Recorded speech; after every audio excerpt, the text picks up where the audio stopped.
ਕਦੇ ਸੋਚਿਆ ਹੈ ਕਿ ਭਾਰਤ ਦਾ ਅੱਜ ਦਾ ਸਿੱਖਿਆ ਢਾਂਚਾ ਆਖਿਰ ਆਇਆ ਕਿੱਥੋਂ ਹੈ?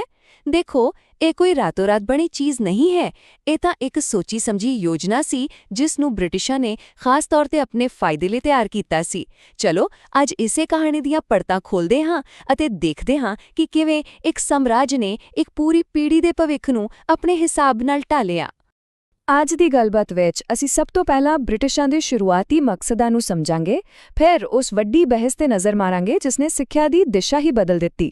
ਇਸ ਤੋਂ ਬਾਅਦ ਵੁਡਸ ਡਿਸਪੈਚ ਯਾਨੀ ਸਿੱਖਿਆ ਦੇ ਬਲੂਪ੍ਰਿੰਟ ਨੂੰ ਸਮਝਾਂਗੇ ਅਤੇ ਫਿਰ ਦੇਖਾਂਗੇ ਕਿ ਇਹ ਸਿਸਟਮ ਕਿਵੇਂ ਫੈਲਿਆ। ਅੰਤ ਵਿੱਚ ਅਸੀਂ ਇਸ ਦੀ ਵਿਰਾਸਤ ਦਾ ਹਿਸਾਬ-ਕਿਤਾਬ ਕਰਾਂਗੇ ਅਤੇ ਦੇਖਾਂਗੇ ਕਿ ਆਜ਼ਾਦੀ ਤੋਂ ਬਾਅਦ ਇੱਕ ਨਵਾਂ ਦੌਰ ਕਿਵੇਂ ਸ਼ੁਰੂ ਹੋਇਆ। ਜ਼ਰਾ ਇਸ ਸਮਾਂ ਰੇਖਾ ਤੇ ਇੱਕ ਨਜ਼ਰ ਮਾਰੋ। ਦੇਖੋ, ਇਹ ਸਿਰਫ ਤਾਰੀਖਾਂ ਨਹੀਂ ਹਨ, ਇਹ ਉਹ ਵੱਡੇ ਮੋੜ ਹਨ ਜਿਨ੍ਹਾਂ ਨੇ ਭਾਰਤ ਦੀ ਸਿੱਖਿਆ ਦਾ ਪੂਰਾ ਰਾਹ ਹੀ ਬਦਲ ਦਿੱਤਾ। 1781 ਵਿੱਚ ਕਲਕੱਤਾ ਮਦਰਸੇ ਦੀ ਸਥਾਪਨਾ ਤੋਂ ਲੈ ਕੇ 1948 ਵਿੱਚ ਆਜ਼ਾਦੀ ਤੋਂ ਬਾਅਦ ਪਹਿਲੇ ਸਿੱਖਿਆ ਕਮਿਸ਼ਨ ਤੱਕ ਹਰ ਘਟਨਾ ਇੱਕ ਵੱਡੀ ਗੁੰਝਲਦਾਰ ਕਹਾਣੀ ਦਾ ਹਿੱਸਾ ਹੈ ਜਿਸ ਨੂੰ ਅਸੀਂ ਅੱਜ ਸਮਝਣ ਜਾ ਰਹੇ ਹਾਂ। ਤਾਂ ਸਵਾਲ ਇਹ ਹੈ ਕਿ ਸਾਰਾ ਕੁਝ ਸ਼ੁਰੂ ਕਿੱਥੋਂ ਹੋਇਆ? ਖੈਰ, ਸ਼ੁਰੂ ਵਿੱਚ ਬ੍ਰਿਟਿਸ਼ਾਂ ਦਾ ਮਕਸਦ ਭਾਰਤੀਆਂ ਨੂੰ ਕੋਈ ਗਿਆਨ ਦੇਣਾ ਨਹੀਂ ਸੀ। ਮਕਸਦ ਪੂਰੀ ਤਰ੍ਹਾਂ ਪ੍ਰੈਕਟੀਕਲ ਸੀ। ਉਹਨਾਂ ਨੂੰ ਇੱਥੋਂ ਦੇ ਸੱਭਿਆਚਾਰ, ਕਾਨੂੰਨ ਤੇ ਰੀਤੀ-ਰਿਵਾਜਾਂ ਨੂੰ ਸਮਝਣਾ ਸੀ, ਪਰ ਕਿਸੇ ਤਾਰੀਫ ਲਈ ਨਹੀਂ, ਬਲਕਿ ਦੇਸ਼ ਤੇ ਆਪਣੀ ਪਕੜ ਮਜ਼ਬੂਤ ਕਰਨ ਤੇ ਆਸਾਨੀ ਨਾਲ ਰਾਜ ਕਰਨ ਲਈ। ਇਹ ਸਾਰਣੀ ਉਹਨਾਂ ਦੀ ਪੂਰੀ ਰਣਨੀਤੀ ਨੂੰ ਸਾਹਮਣੇ ਰੱਖ ਦਿੰਦੀ ਹੈ। 1781 ਵਿੱਚ ਬਣਿਆ ਕਲਕੱਤਾ ਮਦਰਸਾ ਸਥਾਨਕ ਅਮੀਰਾਂ ਨੂੰ ਖੁਸ਼ ਕਰਨ ਲਈ ਸੀ। ਸੰਸਕ੍ਰਿਤ ਕਾਲਜ ਹਿੰਦੂ ਕਾਨੂੰਨਾਂ ਦੇ ਭੇਦ ਨੂੰ ਸਮਝਣ ਲਈ, ਯਾਨੀ ਕਿ ਹਰ ਇੱਕ ਸੰਸਥਾ ਇੱਕ ਸੋਚੀ ਸਮਝੀ ਚਾਲ ਸੀ। ਸਾਫ਼ ਹੈ, ਸ਼ੁਰੂਆਤੀ ਸਿੱਖਿਆ ਗਿਆਨ ਵੰਡਣ ਲਈ ਨਹੀਂ, ਸਗੋਂ ਕੰਟਰੋਲ ਹਾਸਲ ਕਰਨ ਲਈ ਸੀ। ਤੇ ਹੁਣ ਕਹਾਣੀ ਇੱਕ ਦਿਲਚਸਪ ਮੋੜ ਲੈਂਦੀ ਹੈ। ਬ੍ਰਿਟਿਸ਼ਾਂ ਦੇ ਅੰਦਰ ਹੀ ਇੱਕ ਵੱਡਾ ਵਿਚਾਰਧਾਰਕ ਘਮਾਸਾਨ ਸ਼ੁਰੂ ਹੋ ਗਿਆ। ਇਹ ਲੜਾਈ ਸਿਰਫ ਨੀਤੀ ਦੀ ਨਹੀਂ ਸੀ, ਬਲਕਿ ਇਸ ਗੱਲ ਦੀ ਸੀ ਕਿ ਭਾਰਤ ਵਿੱਚ ਸਿੱਖਿਆ ਦਾ ਅਸਲ ਮਤਲਬ ਕੀ ਹੋਣਾ ਚਾਹੀਦਾ ਹੈ। ਤੇ ਯਕੀਨ ਮੰਨੋ, ਇਸ ਬਹਿਸ ਦੇ ਨਤੀਜੇ ਅੱਜ ਵੀ ਸਾਡੇ ਸਿਸਟਮ ਵਿੱਚ ਮਹਿਸੂਸ ਹੁੰਦੇ ਹਨ। 1313 ਦਾ ਚਾਰਟਰ ਐਕਟ ਇੱਕ ਬਹੁਤ ਵੱਡਾ ਟਰਨਿੰਗ ਪੁਆਇੰਟ ਸੀ। ਪਹਿਲੀ ਵਾਰ ਬ੍ਰਿਟਿਸ਼ ਸਰਕਾਰ ਨੇ ਭਾਰਤੀਆਂ ਦੀ ਸਿੱਖਿਆ ਲਈ ਪੈਸੇ ਰੱਖੇ, ਪੂਰੇ 1 ਲੱਖ ਰੁਪਏ। ਹੁਣ ਭਾਵੇਂ ਇਹ ਰਕਮ ਅੱਜ ਬਹੁਤੀ ਨਾ ਲੱਗੇ, ਪਰ ਇਸ ਨੇ ਇੱਕ ਜ਼ਬਰਦਸਤ ਬਹਿਸ ਛੇੜ ਦਿੱਤੀ। ਇਸ ਪੈਸੇ ਦਾ ਕਰਨਾ ਕੀ ਹੈ? ਕਿ ਭਾਰਤੀਆਂ ਨੂੰ ਉਹਨਾਂ ਦੀਆਂ ਹੀ ਪੁਰਾਣੀਆਂ ਕਿਤਾਬਾਂ ਪੜ੍ਹਾਉਣੀਆਂ ਚਾਹੀਦੀਆਂ ਹਨ ਜਾਂ ਫਿਰ ਉਹਨਾਂ ਨੂੰ ਪੱਛਮੀ ਵਿਗਿਆਨ ਵੱਲ ਤੱਕਣਾ ਚਾਹੀਦਾ ਹੈ? ਇਸ ਬਹਿਸ ਵਿੱਚ 2 ਵੱਡੇ ਧੜੇ ਸਨ। ਇੱਕ ਪਾਸੇ ਸਨ ਓਰੀਐਂਟਲਿਸਟ, ਜੋ ਕਹਿੰਦੇ ਸਨ ਕਿ ਭਾਰਤੀ ਭਾਸ਼ਾਵਾਂ ਅਤੇ ਗਿਆਨ ਨੂੰ ਹੀ ਅੱਗੇ ਵਧਾਉਣਾ ਚਾਹੀਦਾ ਹੈ, ਤੇ ਦੂਜੇ ਪਾਸੇ ਸਨ ਐਂਗਲਿਸਿਸਟ, ਜਿਨ੍ਹਾਂ ਦਾ ਮੰਨਣਾ ਸੀ ਕਿ ਅਸਲ ਤਰੱਕੀ ਤਾਂ ਸਿਰਫ ਪੱਛਮੀ ਸਿੱਖਿਆ ਅਤੇ ਅੰਗਰੇਜ਼ੀ ਭਾਸ਼ਾ ਨਾਲ ਹੀ ਹੋ ਸਕਦੀ ਹੈ, ਤਾਂ ਕਿ ਪ੍ਰਸ਼ਾਸਨ 'ਚ ਮਦਦ ਲਈ ਇੱਕ ਬਾਬੂ ਵਰਗ ਤਿਆਰ ਹੋ ਸਕੇ।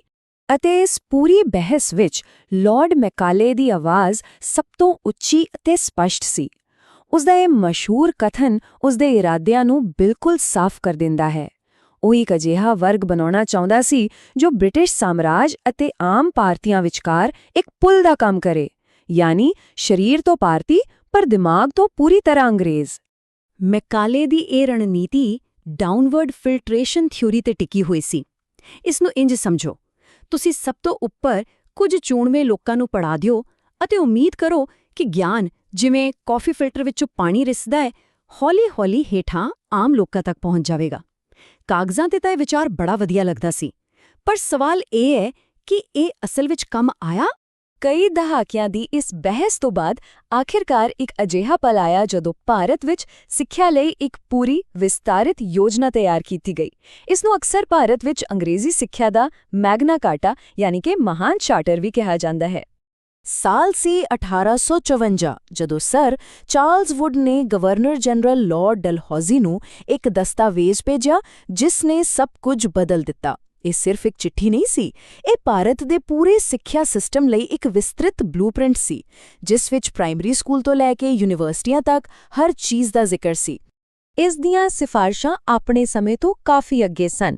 ਹਰ ਸੂਬੇ ਵਿੱਚ ਇੱਕ ਸਿੱਖਿਆ ਵਿਭਾਗ, ਕਲਕੱਤਾ, ਬੰਬਈ ਅਤੇ ਮਦਰਾਸ ਵਿੱਚ ਯੂਨੀਵਰਸਿਟੀਆਂ ਅਤੇ ਇੱਕ ਪੂਰਾ ਸਕੂਲ ਸਿਸਟਮ ਬਣਾਉਣ ਦੀ ਗੱਲ ਹੋਈ।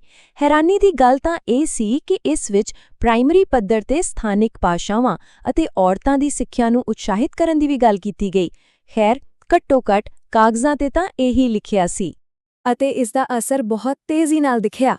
1855 ਤੱਕ ਸਿੱਖਿਆ ਵਿਭਾਗ ਬਣ ਗਏ ਅਤੇ 1857 ਤੱਕ ਭਾਰਤ ਦੀਆਂ 3 ਵੱਡੀਆਂ ਯੂਨੀਵਰਸਿਟੀਆਂ ਦੀ ਨੀਂਹ ਰੱਖੀ ਜਾ ਚੁੱਕੀ ਸੀ।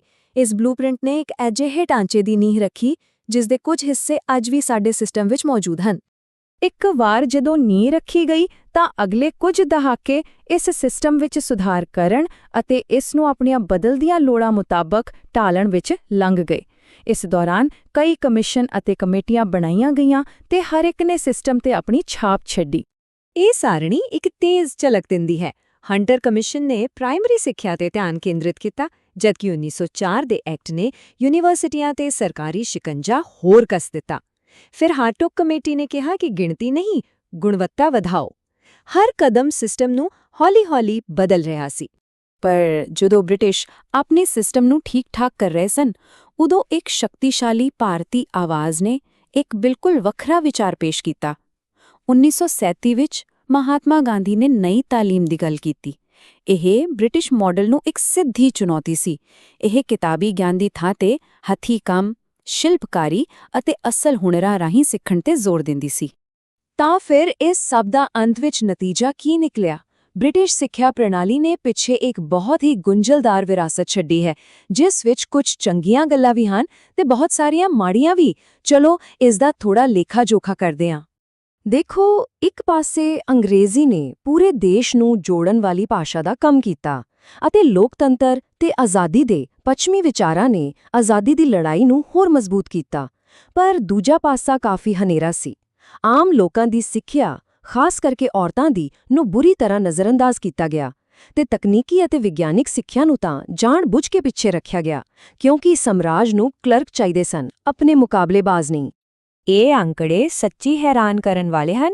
1911 ਵਿੱਚ 94% ਭਾਰਤੀ ਅਨਪੜ੍ਹ ਸਨ। 10 ਸਾਲ ਬਾਅਦ 1921 ਵਿੱਚ ਇਹ ਅੰਕੜਾ ਸਿਰਫ 2% ਘਟ ਕੇ 92% ਤੇ ਆਇਆ। ਇਹ ਇਸ ਗੱਲ ਦਾ ਪੱਕਾ ਸਬੂਤ ਹੈ ਕਿ ਉਹ ਡਾਊਨਵਰਡ ਫਿਲਟਰੇਸ਼ਨ ਥਿਊਰੀ ਆਮ ਲੋਕਾਂ ਤੱਕ ਸਿੱਖਿਆ ਪਹੁੰਚਾਉਣ ਵਿੱਚ ਬੁਰੀ ਤਰ੍ਹਾਂ ਫੇਲ ਹੋ ਗਈ ਸੀ। ਤੇ ਜ਼ਰਾ ਇਸ ਬਾਰੇ ਸੋਚੋ, 1857 ਤੱਕ ਇੰਨੇ ਵੱਡੇ ਦੇਸ਼ ਵਿੱਚ ਸਿਰਫ 3 ਮੈਡੀਕਲ ਕਾਲਜ ਅਤੇ ਇੱਕੋ ਇੱਕ ਇੰਜੀਨੀਅਰਿੰਗ ਕਾਲਜ ਸੀ। ਇਹ ਇਸ ਗੱਲ ਨੂੰ ਸਾਬਿਤ ਕਰਦਾ ਹੈ ਕਿ ਸਿਸਟਮ ਦਾ ਮਕਸਦ ਸਿਰਫ ਪ੍ਰਸ਼ਾਸਕ ਅਤੇ ਕਲਰਕ ਪੈਦਾ ਕਰਨਾ ਸੀ, ਨਾ ਕਿ ਡਾਕਟਰ, ਇੰਜੀਨੀਅਰ ਜਾਂ ਵਿਗਿਆਨੀ। 1947 ਵਿੱਚ ਆਜ਼ਾਦੀ ਮਿਲਣ ਤੋਂ ਬਾਅਦ ਭਾਰਤ ਦੇ ਸਾਹਮਣੇ ਇੱਕ ਬਹੁਤ ਵੱਡੀ ਚੁਣੌਤੀ ਸੀ। ਇੱਕ ਅਜਿਹੇ ਸਿੱਖਿਆ ਸਿਸਟਮ ਨੂੰ ਕਿਵੇਂ ਬਦਲਿਆ ਜਾਵੇ ਜੋ ਉਸ ਦੀਆਂ ਆਪਣੀਆਂ ਲੋੜਾਂ ਲਈ ਨਹੀਂ, ਸਗੋਂ ਇੱਕ ਵਿਦੇਸ਼ੀ ਤਾਕਤ ਦੀ ਸੇਵਾ ਲਈ ਬਣਾਇਆ ਗਿਆ ਸੀ। ਆਜ਼ਾਦੀ ਤੋਂ ਤੁਰੰਤ ਬਾਅਦ ਪਹਿਲਾ ਕਦਮ ਚੁੱਕਿਆ ਗਿਆ 1948 ਵਿੱਚ ਯੂਨੀਵਰਸਿਟੀ ਸਿੱਖਿਆ ਕਮਿਸ਼ਨ ਬਣਾ ਕੇ, ਜਿਸ ਦੀ ਅਗਵਾਈ ਡਾਕਟਰ ਸਰਵਪੱਲੀ ਰਾਧਾਕ੍ਰਿਸ਼ਨਨ ਨੇ ਕੀਤੀ। ਇਹ ਇੱਕ ਇਤਿਹਾਸਿਕ ਪਲ ਸੀ। ਭਾਰਤ ਹੁਣ ਆਪਣੀ ਉੱਚ ਸਿੱਖਿਆ ਨੂੰ ਖੁਦ ਪਰਖ ਰਿਹਾ ਸੀ ਤਾਂ ਕਿ ਇਸ ਨੂੰ ਇੱਕ ਨਵੇਂ ਆਜ਼ਾਦ ਦੇਸ਼ ਦੀਆਂ ਉਮੀਦਾਂ ਮੁਤਾਬਿਕ ਢਾਲਿਆ ਜਾ ਸਕੇ। ਅਤੇ ਇਹ ਗੱਲ ਸਾਨੂੰ ਇੱਕ ਵੱਡੇ ਅਣਸੁਲਝੇ ਸਵਾਲ ਤੇ ਛੱਡ ਜਾਂਦੀ ਹੈ। ਕੋਈ ਦੇਸ਼ ਉਸ ਸਿੱਖਿਆ ਪ੍ਰਣਾਲੀ ਨੂੰ ਕਿਵੇਂ ਬਦਲ ਸਕਦਾ ਹੈ ਜੋ ਉਸ ਦੇ ਆਪਣੇ ਲੋਕਾਂ ਲਈ ਨਹੀਂ, ਬਲਕਿ ਉਸ ਦੇ ਰਾਜ ਕਰਨ ਵਾਲਿਆਂ ਦੁਆਰਾ ਬਣਾਈ ਗਈ ਹੋਵੇ? ਇਹ ਸਿਰਫ ਇੱਕ ਇਤਿਹਾਸਿਕ ਸਵਾਲ ਨਹੀਂ ਹੈ, ਇਹ ਇੱਕ ਅਜਿਹੀ ਚੁਣੌਤੀ ਹੈ ਜਿਸ ਦਾ ਸਾਹਮਣਾ ਭਾਰਤ ਅੱਜ ਵੀ ਕਰ ਰਿਹਾ ਹੈ। ਇਸ ਬਾਰੇ ਸੋਚਣ ਦੀ ਲੋੜ ਹੈ।